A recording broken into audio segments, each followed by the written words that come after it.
जुन्या आर्थिक वादातून एका 25 वर्षीय तरुणाने घरात घुसत 14 वर्षीय बालिकेवर नागपुरात बळजबरी करण्याचा प्रयत्न केला। जुन्या आर्थिक वादाच्या कारणातून एका 25 वर्षीय तरुणाने नागपुरात 14 वर्षीय बालिकेवर बळजबरी करण्याचा प्रयत्न केला।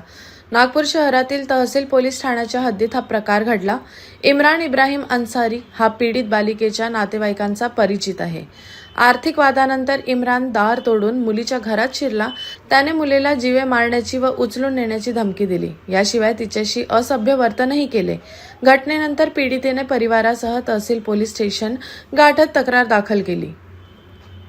तहसील पोलिसांनी या प्रकरणी इम्रान विरोधात पॉक्सो कायद्यानुसार गुन्हा नोंदवला आहे। पोलीस स्टेशन तहसील येथे अपराध क्रमांक 156/2026 कलम 79 115 2 352 351 3 324 2 333 भारतीय न्याय संहिता सह कलम 12 पॉक्सो ऍक्ट अंतर्गत एक गुन्हा दाखल करण्यात आलेला आहे।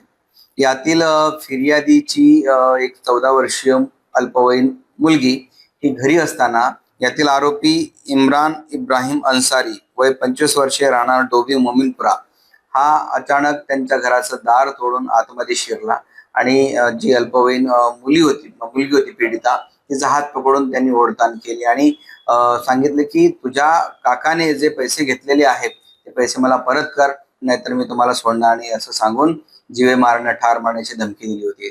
फिर्यादीच्या रिपोर्टवरून सदरचा गुन्हा दाखल करण्यात आला। आरोपीला तात्काळ अटक सुद्धा करण्यात आलेली आहे। पुढील तपास PSI गायत्री भरडे या करत आहेत।